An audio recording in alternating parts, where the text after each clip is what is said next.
आप किसी इम्तिहान की तैयारी करने वाले हैं और प्रेपोजिशन से डरे हुए हैं। मेरी ये वीडियो आपके इस डर को खत्म करने वाली है, क्योंकि मैंने इसमें प्रेपोजिशंस के तमाम टाइप्स और एस्पेक्ट्स को डिस्कस किया है। ये वीडियो ना सिर्फ आपको प्रेपोजिशंस के बारे में मालूमात देगी, बल्कि आपको एग्जामिनेशन पॉइंट ऑफ व्यू से हेल्प भी करने वाली है। पार्ट्स स्पीच में प्रेपोजिशंस वो वर्ड्स हैं जो कि किसी नाउन या प्रोनाउन से पहले इस्तेमाल और इनका पर्पस नाउन या प्रोनाउन के टाइम, प्लेस, डायरेक्शन, मैनर या कॉज को शो करना होता है कि शो करते हैं कि कौन से वक्त में कौन सी जगह पर और किस सीमत में किस अंदाज में कोई एक्शन हुआ है। प्रेपोजिशन की डिफरेंट टाइप्स हैं और उनमें फर्स्ट टाइप है प्रेपोजिशन ऑफ टाइम। अब प्रेपोजिशन ऑफ टाइम में जो फर्स्ट वर्ड आता है दैट इज एट। एट को हम यूज कर सकते हैं at bed time, at night, at noon, at 6 o'clock, at 5 p.m. इसके बाद है ऑन। ऑन को हम डेज और डेट्स के साथ इस्तेमाल करते हैं, जैसे कि on Sunday, on Friday, on 25th November, on 14th February. In, we use it with months, years, or parts of the day, जैसा कि in the morning, in 1992, in the 5th century. Preposition of time में next है since. Since is used for the specific time, जैसे कि हम कहते हैं since morning, since 1992, since 5th century, since 6 o'clock, since Monday. Since के बाद है फॉर। फॉर को हम ड्यूरेशन या कुछ अरसे के लिए इस्तेमाल करते हैं, जो कि वो ड्यूरेशन जो कि स्पेसिफिक ना हो, जैसे कि फॉर मैनी डेज। और सिंस में हमने कहा था कि सिंस मंडे। फॉर 5 years, जबकि उसमें हम ईयर का नाम ले लेते, फॉर एग्जाम्पल हम कहते हैं कि सिंस 2020। यहाँ पर हम कहेंगे फॉर सेवरल सेंचुरीज। और सिंस में हम कहते हैं since 5th century, since 6th century। इसी तरह 2 hours, फॉर 2 hours। और सिंस के साथ हम लगाते हैं सिंस 2 o'clock, फॉर 3 months। और उसके साथ लगाते हैं since March. preposition of time में नेक्स्ट है by. By is not later than. ये बाय अक्सर औकात फ्यूचर परफेक्ट टेंस के साथ या फ्यूचर टेंस के साथ यूज होता है, जैसे कि I shall finish it by 6 p.m. इसके बाद आते हैं before and after. I shall reach there before 6 p.m. इसी तरह आफ्टर के लिए होगा I shall reach there after 6 p.m. तो ये preposition of place। This is the next one. preposition of place में फर्स्ट है इन।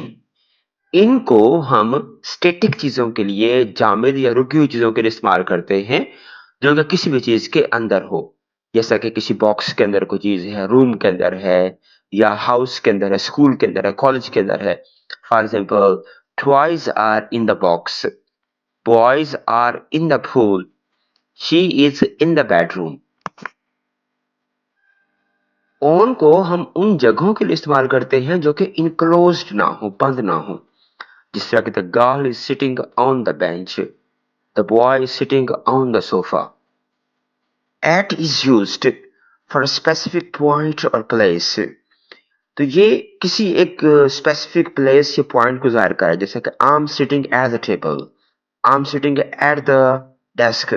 अब कोई भी टेबल या डेस्क पे नहीं बैठता, वो उनके करीब ही बैठता है, लेकिन हम यूज करते हैं I am sitting at the table और I am sitting at the desk. The lion is at the door, we reached at the station. Under, the dog is under the chair, she stood under the bridge. तो किसी भी चीज के जो नीचे होंगे वो अंडर ही हम यूज करेंगे।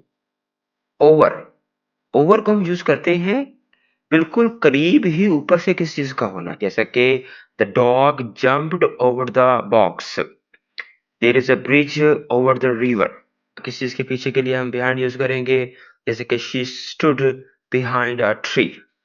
थर्ड टाइप है preposition की, that is the preposition of direction और movement.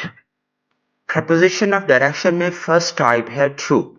to डेस्टिनेशन को, मंजिल को या डायरेक्शन को शो करती है, जिस तरह के we go to school. into movement है, आप किसी भी चीज के अंदर दाखिल हो रहे हैं, जैसे कि रूम में दाखिल हो रहे हैं, कॉलेज में दाखिल हो रहे हैं, स्कूल में दाखिल हो रहे हैं, किसी दरिया में, समंदर में छलांग मार रहे हैं, तो हम इनटू यूज करते हैं. एग्जाम्पल है the boy jumped into the pond.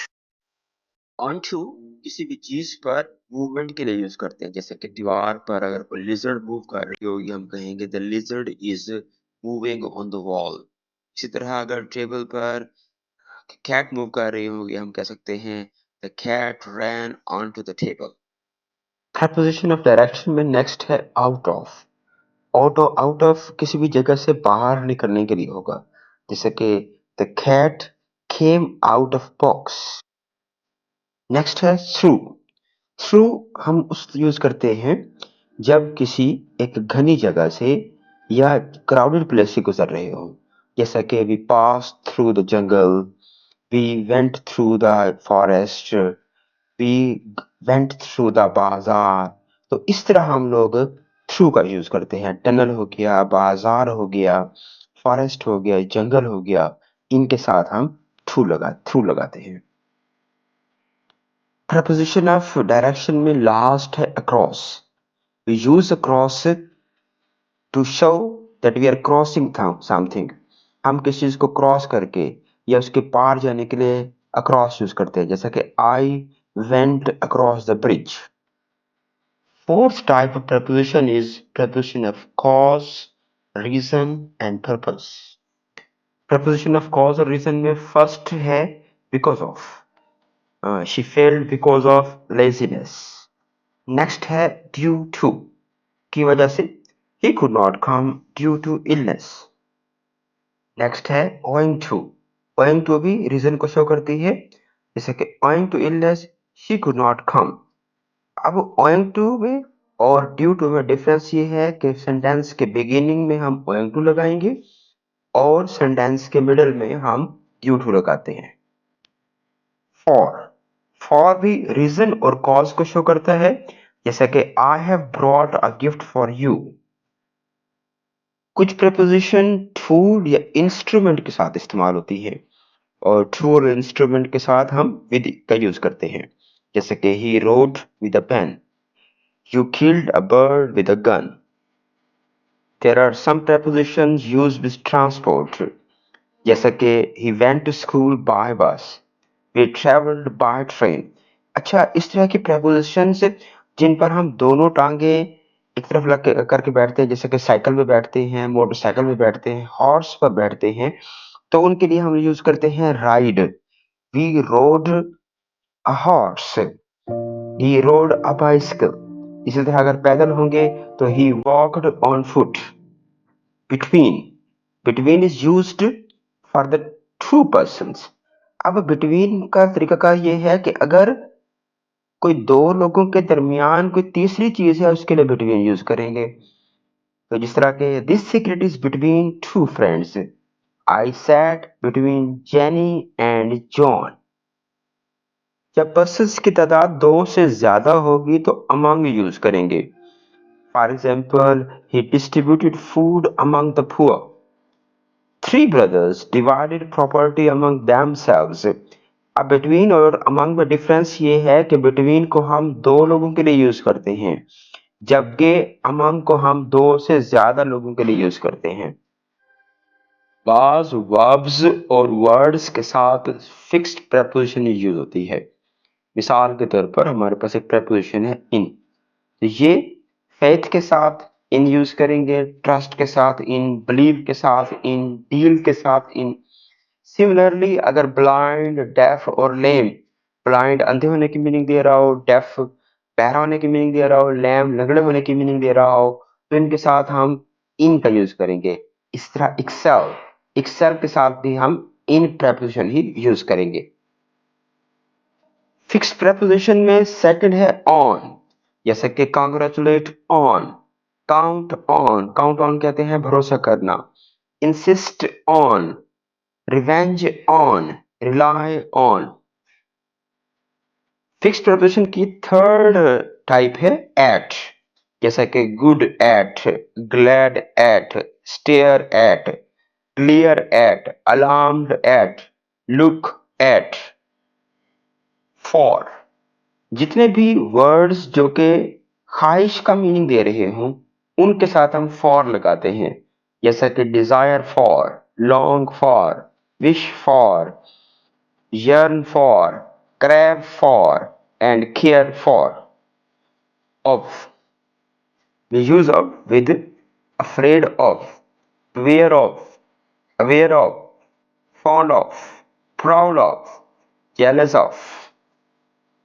In fixed preposition to, जैसा कि according to, addicted to आदि होना, kind to, belong to, prefer to, listen to, superior to, inferior to। with, जैसा कि popular with, charged with इल्जाम लगना, cruel with, satisfied with, meddle with दखलंदाजी करना, bless with। Fix preposition में last है from, जैसा कि I am suffering from fever, he escaped from a lion, I stopped him from doing evil, you should abstain from smoking, we should refrain from bad company। अगर गौर करें, हर वो काम जिससे रोका जा रहा है उसके साथ हम फ्रॉम लगा रहे हैं। कुछ वर्ब्स ऐसे हैं जिनके साथ जीरो प्रपोजिशन लगती है, यानी कि हम लोग बिल्कुल प्रपोजिशन लगाते ही नहीं हैं। इस स्टोरी को देखें। A boy and a girl saw each other, they promised to meet soon, they started to like and love each other, soon they got married. अब मैरिज के बाद कहानी में ट्विस्ट आता है। The husband was miser, so the wife started disliking him, she hated such a man, one day he attacked her and divorced her. अब इसमें examples अगर देखें तो मैंने रेड में कुछ वर्ड्स को लिखा हुआ है, जैसा कि saw, meet, like, love, married, dislike, hate, attack, divorce. ये वो सारे वर्ड्स हैं जिनके साथ हम कोई प्रपोजिशन इस्तेमाल नहीं करते। वर्ब्स विद जीरो प्रपोजिशन के साथ एक्सेप्शन है। अगर मैरिड पैसिव वॉइस में लिखा हुआ है, जैसे कि वॉज मैरिड, इज मैरिड, तो अगर शी ही से शादी करेगी, मीनिंग अगर फीमेल की शादी मेल से हो रही है पैसिव वॉइस में, तो टू लगाएंगे, जैसे कि she was married to a gentleman. और अगर मेल की शादी फीमेल से हो रही है तो विद लगाएंगे, जैसे कि he was married with the most beautiful girl of the town. Thank you for watching. Your feedback is precious for me. Subscribe to my channel Learning English 3743. Thank you very much.